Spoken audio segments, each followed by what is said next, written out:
राधे राधे दोस्तों। आज हम आपको सुनाएंगे एक गरीब भाई और अमीर घमंडी बहन की कहानी। अगर आप हमारे चैनल पर नए हैं तो प्लीज़ हमारे चैनल को लाइक करें, सब्सक्राइब करें और शेयर करें। बहुत समय पहले की बात है। एक गांव में एक गरीब किसान रहता था। उसका एक बेटा और एक बेटी थी।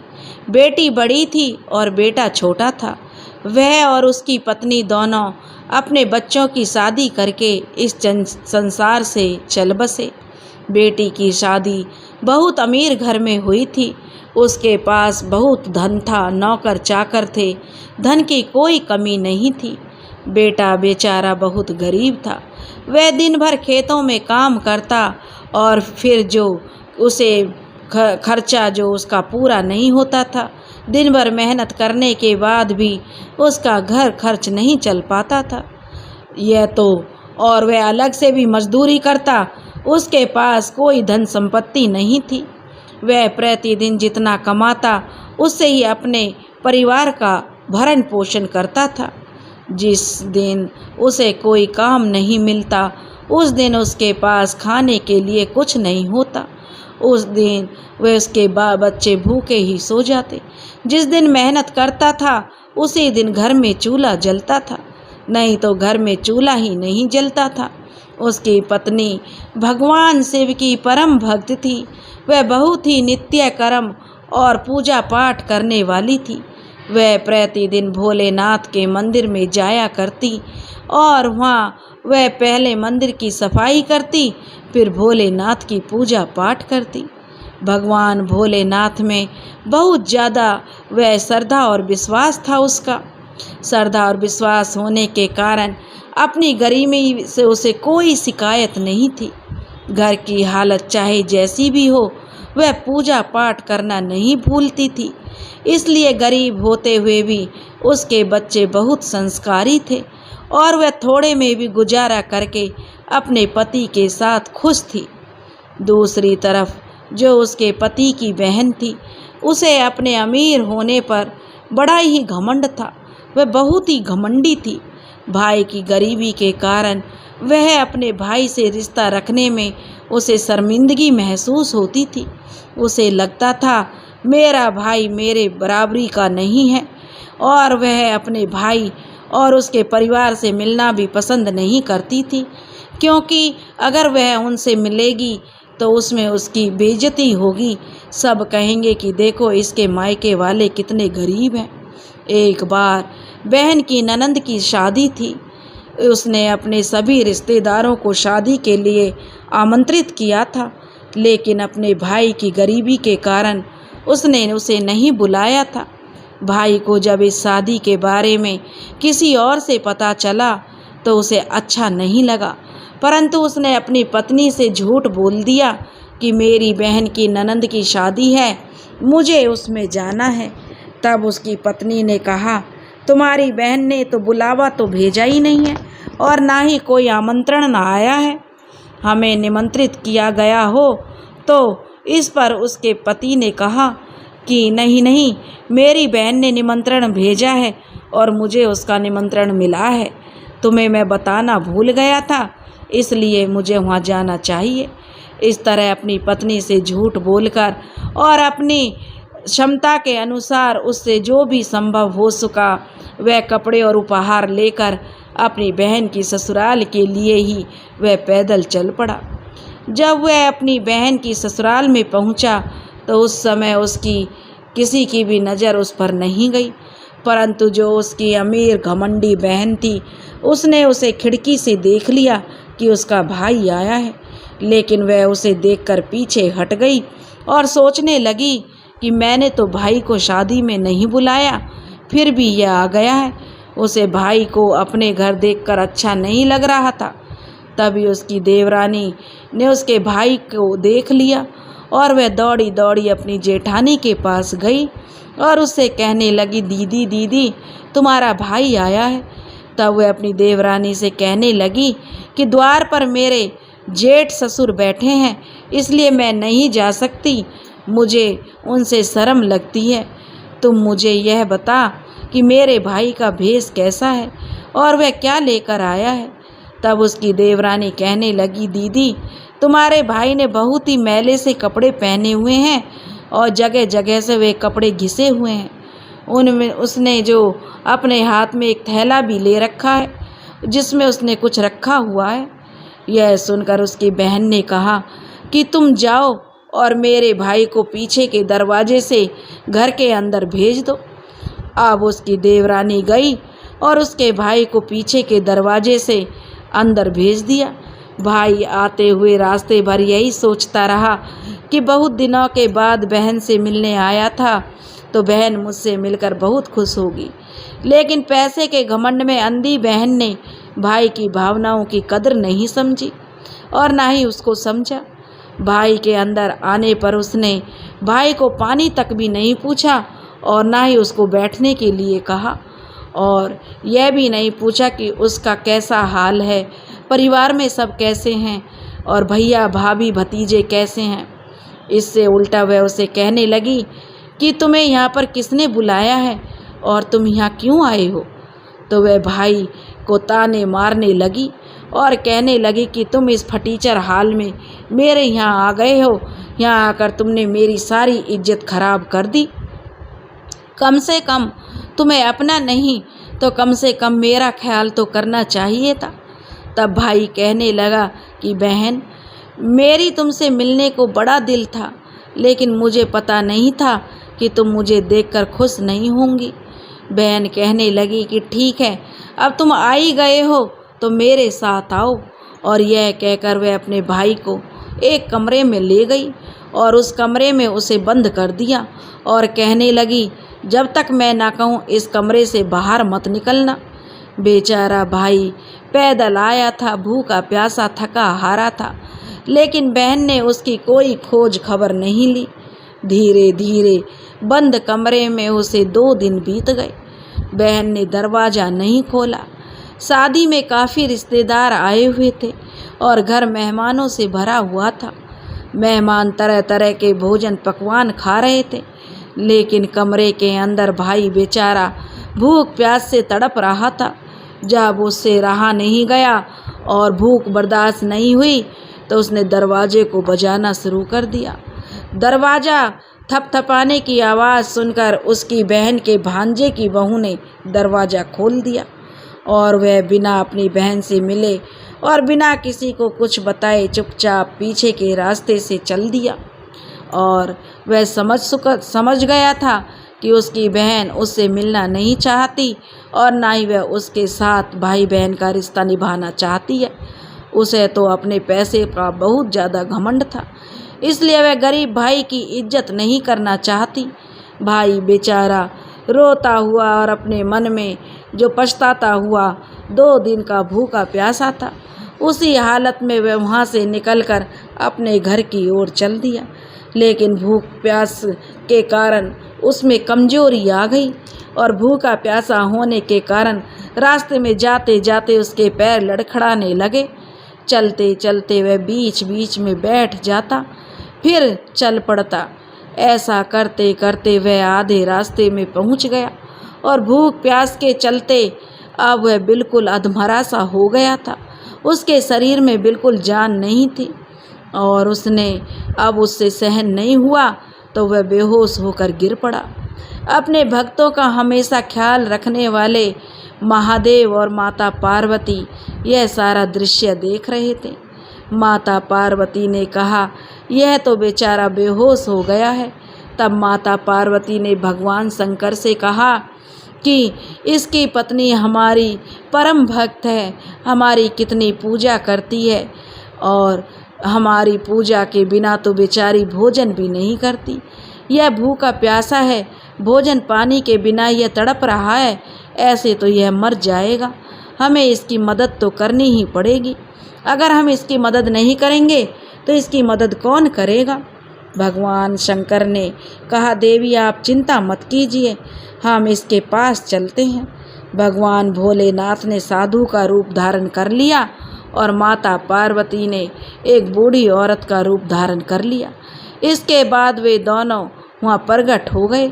माता पार्वती ने उसका सिर अपनी गोद में रख लिया और बोली, बेटा आंखें खोलो। भगवान शंकर और माता पार्वती की कृपा से उसकी बेहोशी एकदम खत्म हो गई। उसने आंखें खोल दी। जब उसकी आंखें खुली तो उसने एक बूढ़ी माँ को अपने पास देखा। तब वह बूढ़ी मैया कहने लगी, मैं इसी जंगल में रहती हूँ। जब मैंने तुम्हें गिरते हुए देखा तो मैं तुम्हारे पास चली आई। उससे बोली कि बताओ बेटा, तुम्हें क्या परेशानी है। बूढ़ी माँ के इतना कहते ही वह बेचारा फूट फूट कर रोने लगा। माता पार्वती ने उससे पूछा, बेटा क्या हुआ, तुम क्यों रो रहे हो। एक तो उसका जब किसी ने उसकी दुखती रग पे हाथ रखी तो वह जो भावनाओं में बह गया। तब वह माता पार्वती से कहने लगा, माता, अपनी बहन से मैं बहुत प्यार करता हूँ। मेरी बहन की ननंद की शादी थी, उसने मुझे शादी में नहीं बुलाया, लेकिन मैंने भाई होने के नाते जाना जरूरी समझा।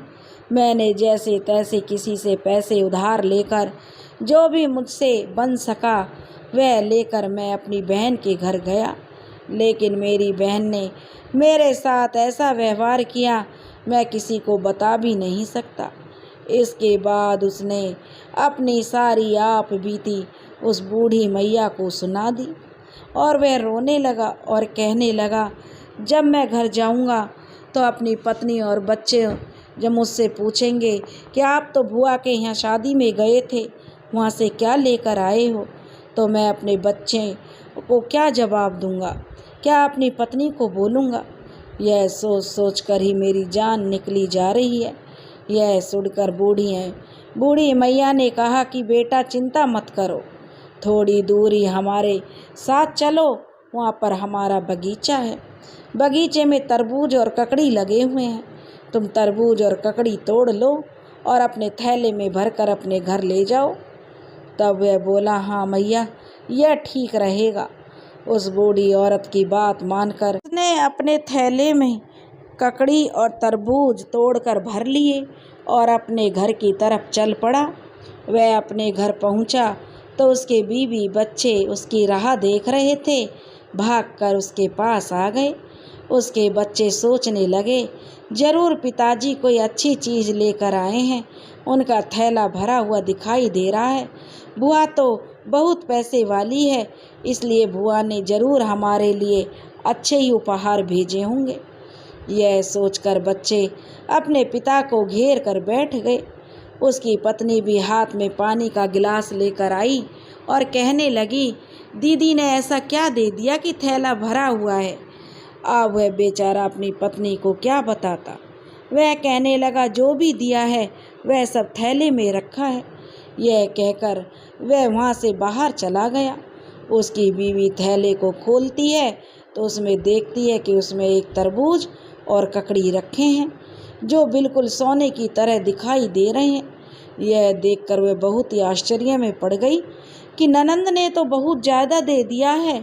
उसने अपने भाई का दुख जरूर उसकी बहन से देखा नहीं गया होगा। उसने गरीब भाई को देखा होगा तो इसलिए ननंद ने इतना ज़्यादा दे दिया कि मेरे भाई की कुछ मदद हो जाएगी।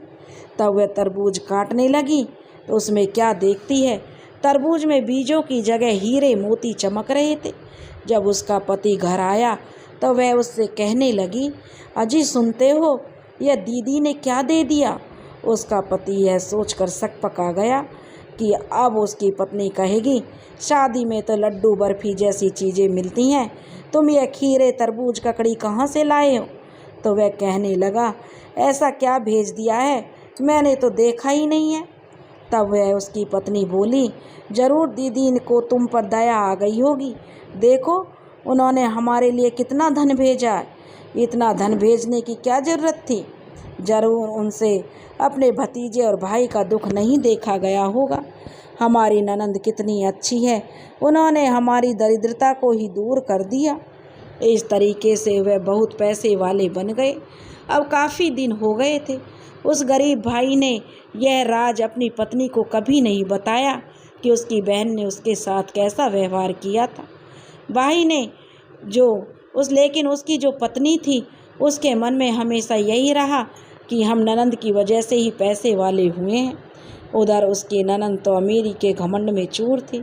उसने कभी यह जानने की कोशिश ही नहीं की कि मेरा भाई मुझसे बिना मिले भूखा प्यासा यहाँ से गया है तो उसकी कैसी हालत होगी, वह ठीक ठाक घर पहुँचा है या नहीं, उससे तो उसे कोई लेना देना ही नहीं था।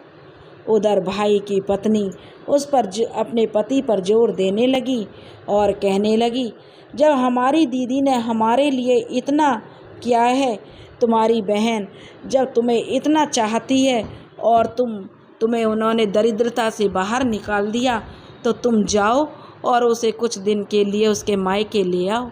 हर किसी का दिल अपने मायके आने का करता है, वह भी कुछ दिन बेचारी अपने मायके घूम जाएगी। तब उसका भाई कहने लगा, ठीक है, मैं अपनी बहन को लेने जाऊंगा। अब भाई के पास भी काफ़ी पैसे थे, वह भी अच्छे कपड़े पहनकर बन ठन कर बहन के लिए अच्छे अच्छे उपहार खरीदे और सब लेकर अपनी बहन की ससुराल की तरफ चल दिया। जब वह बहन के घर पहुंचा तो फिर उसकी देवरानी ने उसे देखा तो वह भागकर उसकी बहन के पास गई और अपनी जेठानी से कहने लगी, दीदी दीदी, तुम्हारा भाई आया है। तब वह फिर घमंडी बहन कहने लगी, मेरा भाई आया है तो वह किस भेष में आया है? उसकी देवरानी कहने लगी, तुम्हारा भाई तो रेशमी वस्त्र पहने हुए है और काफ़ी सारे उपहार लेकर आया है। तब वह कहने लगी, दरवाजे पर मेरे जेठ और ससुर बैठे हैं, इसलिए अपने भाई से मिलने मैं ही जाऊंगी। और मैं दरवाजे पर आती हूँ और मेरा भैया भैया कहकर अपने भाई को घर के अंदर ले आई और उसका बड़ा आदर सत्कार करने लगी। यह देखकर उसका भाई सोचने लगा कि बहन में कितना बदलाव आ गया है। जब मेरे पास कुछ नहीं था तो बहन ने मुझे पानी तक भी नहीं पूछा, और आज मेरे पास धन दौलत है तो मेरी वह कितनी खातिरदारी कर रही है, लेकिन उसने सब अपने मन में रखा, बोला कुछ नहीं। फिर वह अपनी बहन से बोला, बहन, तेरी भाभी बहुत जिद कर रही है, कुछ दिन के लिए तुझे वह मायके बुला रही है। तब बहन बोली, हाँ भाई, मुझे भी अपने मायके गए बहुत दिन हो गए हैं, मैं भी चलने के लिए तैयार हूँ। वह मायके जाने की तैयारी करने लगी। जब घमंडी बहन अपने भाई के घर आई तो उसने अपने भाई के घर परिवार और उसकी शान और शौकत देखकर उसकी आंखें फटी की फटी रह गईं। तब उसकी भाभी उसको बहुत आदर सत्कार करती है उसका, और उसकी बहुत सेवा करती है, क्योंकि उसकी भाभी को तो यही लगता है कि वह अपनी ननंद की वजह से ही उनके दिन फिर गए हैं और वे अमीर और पैसे वाले हो गए हैं और उनके दुख के दिन अब बीत गए हैं। वह तो इसका सारा श्रेय अपनी ननंद को ही देती थी। वह तो मन में सोचती थी कि मेरी इस ननंद ने हमारी कितनी मदद की है, इसी ने हमें सोने के तरबूज और हीरे मोती भेजे हैं। अगर मेरी ननंद धन नहीं भेजती तो हम लोग ऐसे ही गरीबी में पड़े रहते। यह सोचकर वह अपनी ननंद की हर मुँह मांगी मुराद पूरी करती है। जो भी उसकी ननंद कहती है वही उसे दिलाती है। उसकी ननंद कहती है, मुझे यह साड़ी खरीदनी है, तो वह उसे दिला देती है। उसकी ननंद की हर फरमाइश वह पूरी करने की कोशिश करती है। उसकी भाभी उसे वही दिलवा देती है और बहुत खुश होती है कि चलो, मैं अपनी ननंद की फरमाइश तो पूरी कर रही हूँ। अब ननंद का वापस अपने ससुराल जाने का समय आ गया तो भाई बोला, ठीक है, बहन को विदा तो करना है, लेकिन मैं बहन के लिए एक जोड़ी जूती बनवाना चाहता हूँ।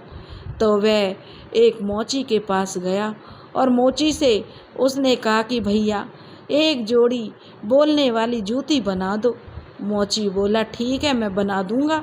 मोची ने कहा, लेकिन भैया, बोलने वाली जूती बनाने के लिए 1-2 दिन का समय लगेगा। तो उसने कहा, ठीक है, और वह घर आया और अपनी बहन से कहने लगा, बहन, 1-2 दिन और रुक जाओ, फिर तुम चली जाना। 1-2 दिन तो तुम और रुक ही सकती हो, तब तक जूती भी बनकर आ जाएगी। उसकी बहन बोली, ठीक है भैया, मैं रुक जाऊंगी। 2 दिन बाद जब जूती बनकर आई तो उसे देखकर बहन बहुत खुश हुई। जूती पर बहुत ही मीनाकारी और कढ़ाई की हुई थी। उस पर हीरे मोती लगवाए हुए थे। यह देखकर वह बहन बहुत प्रसन्न हुई।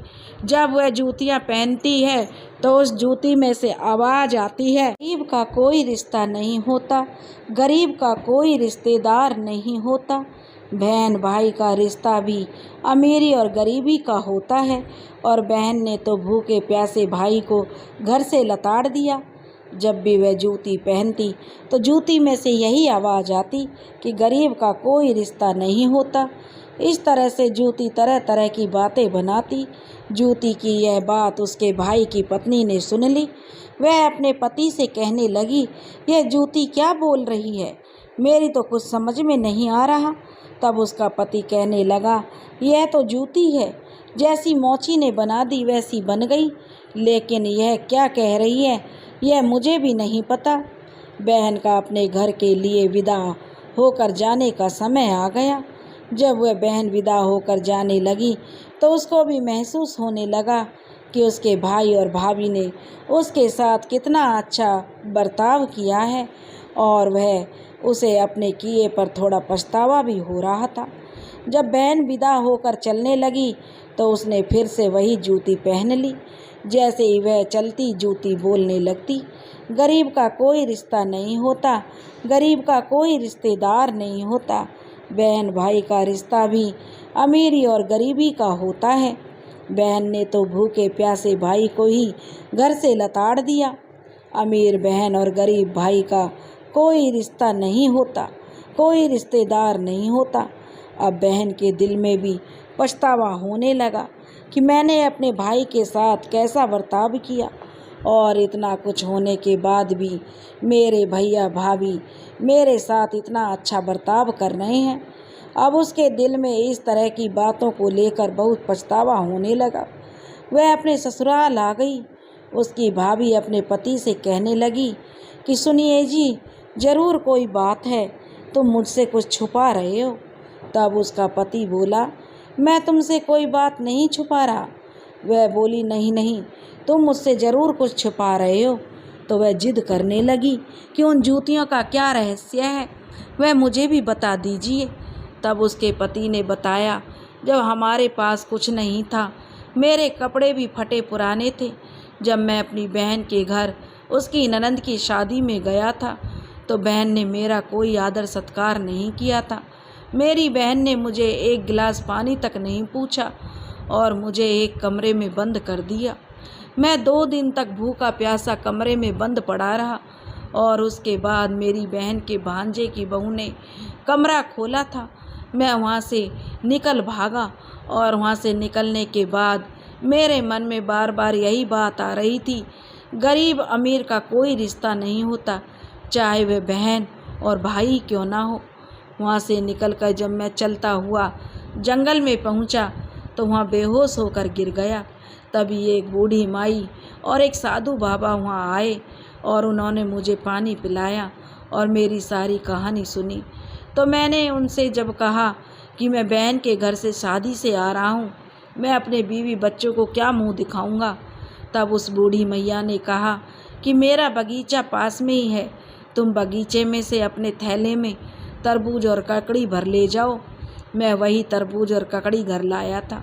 उस बूढ़ी मैया और साधु बाबा के कारण ही आज हमारी हालत गरीबों से अमीरी में बदल गई है। मेरी बहन ने हमारी कोई मदद नहीं की है और ना ही उसने हमें कोई धन दिया है। उसकी पत्नी कहने लगी, मैं तो आज तक यही सोच रही थी कि मेरी ननंद की वजह से हम पैसे वाले हो गए हैं। वह बूढ़ी मैया और साधु बाबा जो आपको जंगल में मिले, अवश्य ही वे भगवान शंकर और माता पार्वती थे, जिनकी मैं पूजा करती हूँ। भगवान शिव और माता पार्वती ने ही हमें, उनकी ही हम पर कृपा हुई है, उनके कारण ही हम गरीब से अमीर हुए हैं। तब उसका पति कहने लगा कि तुम ठीक कह रही हो, लेकिन फिर भी अपने मन में कोई मैल मत रखना, मेरी बहन से कोई गिला शिकवा मत रखना। वैसे तो हम अपनी बहन की वजह से ही तो पैसे वाले हुए हैं। अगर वह मुझे घर से ना निकालती, मेरा निरादर ना करती और मुझे भूखा ना रखती, तो मैं उसके ससुराल से नहीं भागता और तब शायद हम पर भगवान शिव और माता पार्वती की कृपा भी नहीं होती किसी ना किसी रूप में। यह सब तो मेरी बहन से ही जुड़ा है, उसी की वजह से ही तो हम पैसे वाले हुए हैं। वह अपनी पत्नी को समझाने लगा और कहने लगा, मेरी बहन के प्रति तुम अपने मन में दुर्व्यवहार मत रखना, उसके साथ कभी कोई ऐसा बर्ताव मत करना यह महसूस ना हो कि जैसा उसने मेरे साथ किया हमने भी वैसा ही उसके साथ किया है। उसकी पत्नी कहने लगी, आप चिंता ना करें, ऐसा कभी नहीं होगा। भगवान ने हमें इतना दिया है कि जिससे हम दूसरों की भी मदद कर सकें, लेकिन हम अपनी गरीबी के दिन भूले नहीं हैं। अगर बहन ने ऐसा किया है तो वह उसकी अपनी सोच है, हम हमेशा उसका आदर सत्कार करेंगे। वह जब भी अपने मायके आएगी तब भी वह जो कहेगी हम उसे वही उपहार देंगे। उस दिन के बाद उन दोनों का भगवान शिव और माता पार्वती के प्रति श्रद्धा और विश्वास बहुत बढ़ गया और वह उनकी भक्ति में लीन रहने लगे। उनको समझ आ गया मनुष्य को भगवान पर विश्वास रखकर धैर्य धारण करने की आवश्यकता है। भगवान स्वयं अपने भक्तों का ध्यान रखते हैं, उनके कष्टों का निवारण भी करते हैं। भगवान अपने भक्तों को कभी अकेला नहीं छोड़ते। दोस्तों, कभी भी संकट की घड़ी आए, अपने रिश्तेदार मुंह मोड़ लें तो उस परम पिता परमेश्वर को हमेशा याद रखना। वह सबकी सुनता है और सबकी मदद करता है। दोस्तों, अगर आपको हमारी कहानी पसंद आई हो तो प्लीज़ हमारे चैनल को लाइक करें, सब्सक्राइब करें और शेयर करें। राधे राधे।